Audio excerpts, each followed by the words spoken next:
عمركم فكرتوا إزاي مشهد كوميدي بسيط ممكن يكشف لنا حاجات غريبة جدا عن النفس البشرية؟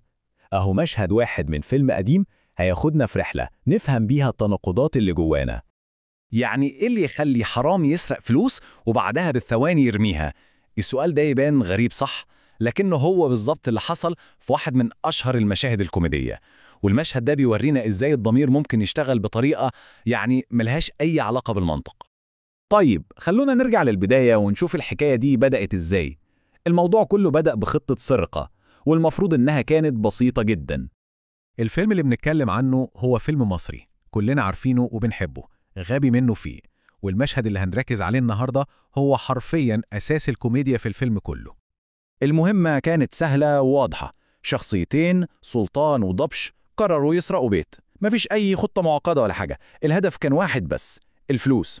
إيه اللي ممكن يبوظ خطة زي دي؟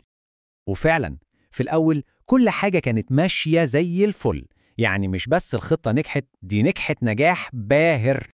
أول ما دخلوا البيت لقوا اللي كانوا بيحلموا بيه، شنطة مليانة فلوس. خلاص المهمة خلصت والهدف بقى في إيديهم. بس هنا بقى النقطة المهمة، رد فعله الأول كان إيه؟ مش ندم ولا خوف ولا أي حاجة من دي، بالعكس خالص، كان فرحان بيها بشكل مش طبيعي، فرحة حقيقية بالفلوس اللي لسه سارقها. خلونا فاكرين كويس إحساس الفرحة ده. وهنا بالظبط في عز فرحته بالنجاح ده حصلت حاجة محدش كان عامل حسابها أبدا، وكل حاجة كانت على وشك إنها تتقلب 180 درجة. وهم راجعين فجأة بيلاقوا قدامهم كمين شرطة. الكمين ده ما كانش مجرد مشكلة، ده كان هو الشرارة اللي ولعت فتيل أغرب تحول نفسي ممكن نتخيله.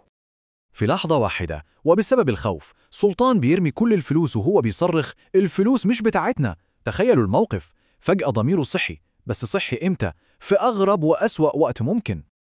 وهنا بقى التناقض واضح زي الشمس. الهدف كان سرقة الفلوس، والنتيجة إنه رماها. كان فرحان بيها وفجأة قال مش بتاعتنا. الكلام ده مش منطقي أبدا. يا ترى إيه اللي حصل في دماغه بالظبط؟ وده اللي بيوصلنا للصلب الموضوع، فكرة الضمير غير المنطقي. عارفين الصوت ده اللي جوانا اللي بيقول لنا إيه الصح وإيه الغلط؟ أهو الصوت ده ظهر عنده فجأة، بس في الوقت الغلط وللأسباب الغلط خالص. وهنا لازم نسأل نفسنا، طيب لو هو شايف إن الفلوس مش بتاعته، كان فرحان بيها ليه من شوية؟ والأهم من كل ده، طب سرقها ليه أصلا من الأول؟ خلونا نمشي مع طريقة تفكيره الغريبة دي خطوة بخطوة.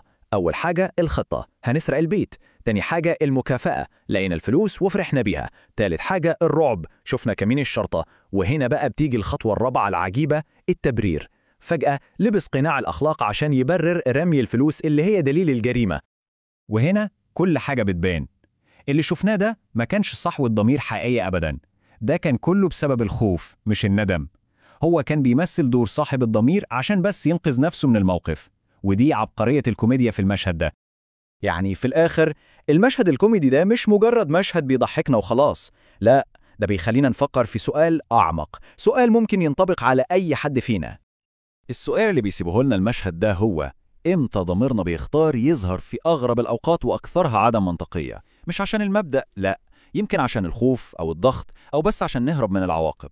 وده سؤال يخلينا نفكر، يا ترى إيه هي الدوافع الحقيقية ورا اللي بنسميه قراراتنا الأخلاقية؟